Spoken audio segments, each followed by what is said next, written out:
আসলে কর্মহীন থেকে তো কখনোই উন্নতি সম্ভব না। দেশের জন্য হলেও বা নিজেদের জন্য হলেও কর্ম করতে হবে। আর কাজটাকে ভাগ করে নিতে হবে, সময়কে মূল্য দিতে হবে, পরিশ্রম করতে হবে, তাহলে আপনি সফল হতে পারবেন। পরিশ্রম করলে বিফলে যাবে না, শ্রমটাই মেইন। যদি আপনি শ্রম সঠিক সময় মেনটেন্স করে শ্রম দেন, তাহলে আপনি ফিডব্যাক পাবেন। নারী সমাজ করলেই সবচেয়ে বেশি ভালো হয়, কারণ ওরা হচ্ছে মোটামুটি বাসায় থেকে এই কাজগুলো করতে পারবে, নিজের সংসারটা কিছুটা সামাল দিতে পারতেছে, বাচ্চা কাচ্চা। আসসালামু আলাইকুম, শুভেচ্ছা সুপ্রিয় দর্শক, যুবকথায় স্বাগত জানাচ্ছি আমি রায়হান দেওয়ান। আমাদের দেশের যে কর্মপ্রত্যাশী এবং কর্মক্ষম যুব সমাজ রয়েছে, যদি তাদের আমরা কর্মসংস্থানের ব্যবস্থা করে দিতে পারি, তাহলে দারিদ্র চক্র থেকে এই যুব সমাজ মুক্ত হবে, আর সমাজে বিরাজ করবে স্থিতিশীলতা, দূর হবে বেকারত্ব, যা আরও সামাজিক সমস্যার নিয়ামক। আজ আমি এসেছি দিনাজপুর জেলার ঘোড়াঘাট উপজেলার নূরজাহানপুর গ্রামে। এই গ্রামে এক দম্পতি আছেন, দুইজনেই উদ্যোক্তা। তাদের জীবন কথা এবং জীবনের উন্নয়ন আপনাদের সামনে উপস্থাপন করছি। আসসালামু আলাইকুম ভাবি। ওয়ালাইকুম আসসালাম। আসসালামু আলাইকুম। ওয়ালাইকুম আসসালাম। ভালো আছেন আপনি? আচ্ছা, আলহামদুলিল্লাহ। আমি শুনছি আপনারা দুজন মিলে অনেক ছোট থেকে অনেক বড় হয়েছেন। 2015 সাল থেকে আপনার খামার শুরু, তাই তো? জি। শুরুটা তাহলে কিভাবে করলেন একটু শুনি। প্রথমে একটা গাভী নিছিলাম আমরা, মানে মোটামুটি একটা গাভী নিলাম যে বাসায় রাখার জন্য। কত দিয়ে কিনেছিলেন? 1,10,000। তো দুধ কতগুলো দিচ্ছিল সেই সময়? এই দুধ হচ্ছিল 14 লিটার। আচ্ছা, তারপর? তারপর ওখান থেকে কিছু গরু আসছে, গরু নিছি, আর আবার কিছু নেওয়া হয়েছে বাহির থেকেও। মানে প্রথম শুরুটা হলো প্রয়োজনে, পরে জি। সেটা বাণিজ্যিকীকরণ হয়ে গেল, তাই তো? মনে হলো যে এখানে লাভ হবে, তাই তো? জি। তারপর থেকে শুরু হয়ে গেল। আপনার কি মনে হয়, গরুর খামার করলে কি কর্মসংস্থান সৃষ্টি হয়? হ্যাঁ, গরুর খামার করলে কেউ যদি মানে মনোযোগ মানে খুব ইয়েভাবে করতে চায়, তাহলে খামারটা করলে মোটামুটি ভালো করতে পারবে। এ সমাজে প্রতিষ্ঠা পাওয়া যায়? হ্যাঁ, যেতে পারবে। তার কি বেকারত্ব ঘুষবে যদি কেউ করে? হ্যাঁ, ঘুষবে অবশ্যই। যদি এটা নারী সমাজ করে তাহলে কেমন হবে, আর ছেলে করে তাহলে সেটা কেমন হবে? নারী সমাজ করলেই সবচেয়ে বেশি ভালো হয়, কারণ ওরা হচ্ছে মোটামুটি বাসায় থেকে এই কাজগুলো করতে পারবে, নিজের সংসারটা কিছুটা সামাল দিতে পারতেছে, বাচ্চা কাচ্চা বড় হচ্ছে। এই খামারের মধ্য দিয়ে নারীর ক্ষমতায়ন হয়, নারীর গ্রহণযোগ্যতা বেড়ে যায়, এটা বলতে চাচ্ছেন? জি। হয়তো মানে নারীদের জন্য এটা সবচেয়ে বেস্ট আমার কাছে মনে হয়। মানে যেহেতু ঘরের বাইরে যেতে হয় না, ঘরের বাইরে যেতে হয় না, বাড়িতেই থাকে, এটা খুব ভালো একটা জায়গা। ভাই যদি আপনার প্রতি মানে এরকম যদি সহনশীল না হতো, বা এরকম যদি আপনাকে এই সমাজে প্রতিষ্ঠা করবে এই মানসিকতা যদি না থাকতো, তাহলে কি আপনি পারতেন? না, পারতেন না। না। ও হচ্ছে সব সময়ের জন্য এখানে মানে সময় আমার সঙ্গে আমি যেটুকু সময় দিই, সে সব সময় সাপোর্ট করছে, এটা এভাবে করতে হবে, এটা ভাবে করতে হবে। ও তার মানে একজন পুরুষ অর্থাৎ স্বামী যদি মনে করে তার ওয়াইফকে এস্টাবলিশ করবে, তখনই সম্ভব, তাহলে সম্ভব। অন্যথায় একা সম্ভব না। আসসালামু আলাইকুম। ওয়ালাইকুম আসসালাম। ভালো আছেন তো? আলহামদুলিল্লাহ। আমি শুনলাম ভাবির মুখে আপনার কথা, তো আসলে ভাবিকে আপনি যথেষ্ট সহযোগিতা করেন, এবং উনি উপরে উঠুক এই ব্যাপারেও আপনার কোনো কার্পণ্য নাই। তা আমাদের সমাজে সুখ সমৃদ্ধি বা উন্নতি বা স্থিতিশীলতা আনতে গেলে কি আসলে এরকমই দরকার? এটা আসলে একে অপর উপর নির্ভরশীল। যেরকম আমি মনে করি, আমি আমার ফ্যামিলিকে এই জন্য ইন করেছি, আমার মিসেসকে, আমি যদি নাও থাকি সেজন্য একটা প্রতিষ্ঠান চালাতে পারে বাসায় বসে থেকে। আমার বিভিন্ন ধরনের কার্যক্রমের সঙ্গে এটা একটা। আর কি কি কার্যক্রম আছে? কার্যক্রম আমার আছে হলো, আমি ফুল চাষ করেছি, আমার নার্সারি আছে, গরুর যে গোবর হচ্ছে এটা দিয়ে আমি অলরেডি ভার্মি কম্পোস্ট করে বিক্রি করতেছি। তার মানে আপনারা আসলে নিজেকে উদ্যোক্তায় রূপান্তর করতে চাচ্ছেন দুইজনেই, তাই তো? আপনি পড়াশোনা? আমি ডিগ্রি পাস করেছি, আমার মিসেস অনার্স মাস্টার্স পাস করেছে। আচ্ছা আচ্ছা। এই যে আপনারা দুজন পড়াশোনা করছেন, শিক্ষিত মানুষ, গ্রাজুয়েশন করা দুইজন মানুষই, চাকরি করেন না, গরু খামারে কাজ করেন, ফুলের বাগানে কাজ করেন, কৃষিতে কাজ করেন, আপনারা হীনমন্যতায় ভোগেন না? না, আমি আমার এই খামারটা মূলত তাকে প্রথম একটা গাভীতেই তাকেই দিয়ে দিয়েছি। এইরকম যে গাভীটা আমি কিনে দিলাম, গরুটা দুধ অ্যানাদার্স যা হবে সেটা সব তার, বোঝাপড়া তো মেইন বিষয়। তো তাকে আমি এইভাবেই সহযোগিতা করেছি যে আমি গরু কিনে দিয়েছি, এক থেকে গরু তোমার, এই একটা থেকে আমার এ যাবৎ না হলেও গরু আমরা বিক্রি করছি 15টা। আমরা আসলে পরিশ্রম করলে বিফলে যাবে না, শ্রমটাই মেইন। যদি আপনি শ্রম সঠিক সময় মেনটেন্স করে শ্রম দেন তাহলে আপনি ফিডব্যাক পাবেন। আচ্ছা, আপনাকে কঠোর পরিশ্রমের মধ্যে থাকতে হবে।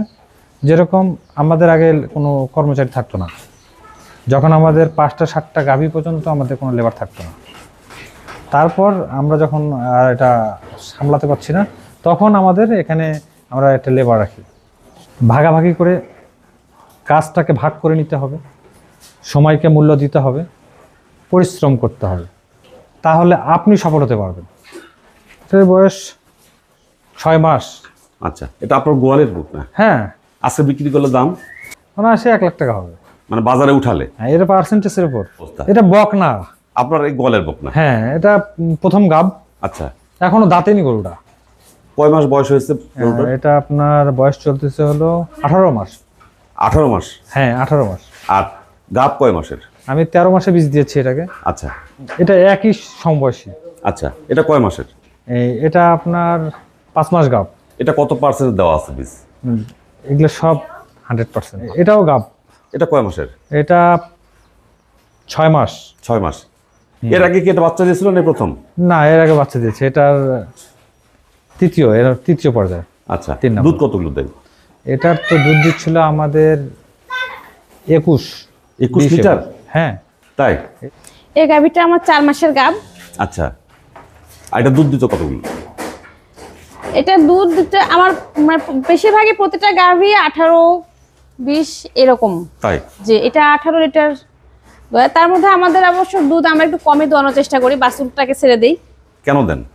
বাছুর একটু হেলদি হবে সেজন্য। আচ্ছা, হ্যাঁ হ্যাঁ, বাছুর হেলদি হওয়ার জন্য আপনি এই কাজটা করেন। জি, এই গাভীটা মূলত আমার মানে গরুর বাড়ির গরু থেকে এটা বকনা বাচ্চা, আর কি। হ্যাঁ। কয়টা বাচ্চা দিয়েছে? এর আগে একটা দিছে। দুধ কতগুলো হয়? এটা দুধ 24 লিটার। এখন কয় লিটার হচ্ছে? আপাতত তো গাভ জন্য ইয়ে করে দিছে। আমরা আসলে গাভ মানে 5-6 মাস গাভ হইতে হইতে আর গাভীটা দহন করা হয় না। আচ্ছা, এটা আমার খামারের সবচেয়ে বেশি দুধের গরু, মানে এটা 28 লিটার থেকে 30 লিটার দুধ দেয়। 28 থেকে 30 লিটার এই দুধ দেয়? গাভীটা। আচ্ছা, হ্যাঁ। এখন কি অবস্থা? এখন আপাতত গাভ মানে 3 মাস আপ হইছে আর কি। আচ্ছা, এটা যখন সর্বোচ্চ দুধ দিচ্ছিল তখন এই গরুটাকে কি কি খেতে দিচ্ছিলেন আপনি? গরু আমাদের ঘাস খের আর মিক্স একটা খাবার থাকে, দানাদার খাবারটা। এটা কত কেজি দিতেন গরুটাকে? এটা তো দিনে আমার না হলেও সকালে 4 কেজি। 4 কেজি? হ্যাঁ হ্যাঁ, বিকেলে 4 কেজি। আবার অনেক সময় রাতে যখন আসছে খামারে হইয়া আসে তখন আবার যদি মনে হয় যে গরুটার খাবারটা পর্যাপ্ত হয়নি তো আবার দেওয়া লাগে। আচ্ছা, ঘাস পর্যাপ্ত দিতেন? ঘাস আমাদের জমির থেকে আসে। এটা আমাদের খামারের প্রথম গাভী। প্রথম কত সালের? 2015 সালে। যেটার কথা শুরু করলেন বলছিলেন যে জি। 1,10,000 টাকা দিয়ে কিনা? জি। আচ্ছা, গরুটা আমার খুব ভালো একটা গরু। এটা প্রতি বছরে মানে অনেক সময় গরু দেখা যায় হিট মিস করে, তারপরে গাভ হইতে দেরি হয়, বাচ্চা দেরি। এটা প্রতি বছরে আমরা একটা করে বাচ্চা পাইছেন? জি। কয়টা বাচ্চা পেয়েছেন মোট? না, একটা বাচ্চা সহ কিনে নিয়ে আসছিলাম। হ্যাঁ হ্যাঁ। তারপরে আসে আমাদের বাসায় দিছে, এখন 9 নাম্বার মানে 10 নাম্বার বাছুর এটা। আচ্ছা, দুধ কতগুলো দেয় এটা? এখন এটা দুধ তো 10 লিটার আপ হয়, 11-12 লিটার। এটা আমাদের বাড়ির গাভী থেকে এটা আসে বাচ্চা। এটা কয়টা বাচ্চা দিয়েছে? এটা একটা বাচ্চা হয়েছে। দুধ কত দিত? এটা দুধ তো 18 লিটার 19 লিটার করে দুধ দেয় এটা। আচ্ছা, এখন কি অবস্থায় আছে? এখন হচ্ছে মানে একে বীজ দেওয়া হয়েছে আর কি, সিমেন্ট দেওয়া হয়েছে। কতদিন আগে? 2 মাস হলো। আচ্ছা। জি, এটা আমার খামারের বাছুর। আচ্ছা, বয়স কত? এটার বয়স 12 মাস হয়নি, 12 মাস মানে কমপ্লিট হয়নি। আচ্ছা, বকনার হিট আসলে 9 মাসের বাছুরের হিট হলে অনেক সময় দুধের পরিমাণটা কম আসে, তারপরে আবার দেখা যায় যে একটু শরীরটা মানে সারে না, ভেঙে যায়। তো একটু ইয়ে করে দিলে স্বাস্থ্যটাও ভালো থাকে, আমার খামারে দেখতে ভালো লাগে, আমার কাছে সেটাই মনে হয় আর কি। সুন্দর বলেছেন। ওর ম্যাচুরিটি আসতে হবে তো, ওর প্রজনন তন্ত্রগুলো সেগুলো তো পরিপক্ক হতে হবে। এই হিট মানে বীজ তো 9 মাসের দেওয়া যায় দিলে, কিন্তু আসলে পরবর্তীতে দেখা যায় যে দুধের প্রোডাকশনটা কম আসে, আবার গরুটা বাচ্চা হওয়ার পরে একদম দুর্বল হয়ে যায়, ক্ষীণ হয়ে যায়। হ্যাঁ, ওকে আবার সেরে তুলতে অনেক সময় লাগে, তাই একটু দেরি করে এটা ওটাই ভালো হয়। তাহলে এই যে আপনি একটা মেয়ে মানুষ, আপনি গরুর খামার করেন বা খামার পরিচালনা করছেন, আপনি কি মনে করেন নিজেকে যে আমি খুব ছোট হয়ে গেছি সমাজের কাছে, এরকম মনে হয়? না, আমার কাছে এটা খুব ভালো লাগে। কেন? এখানে আসে মনে হয় এখানে সবগুলো না আমার জিনিস, আমার সম্পদ। তাহলে আমাদের দেশে যে আপনার মতো প্রায় 9 কোটি মেয়ে মানুষ আছে, যদি 18 কোটি মানুষ থাকে, তো এই মানুষগুলোকে উন্নয়ন কর্মকাণ্ডের সঙ্গে কিভাবে সম্পৃক্ত করা যায় বলে আপনার মতামত?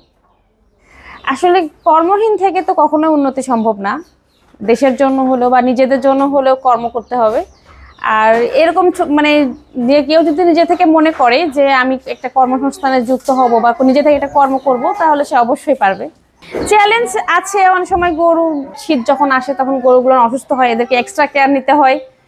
তারপরে হয়তো কিছু মানে সবসময় গাভীগুলোকে একটু টেক কেয়ারের মধ্যে রাখতে হয়, যে আসলে কোন সময় কোনটা হিট আসতেছে এটাও লক্ষ্য রাখতে হয়।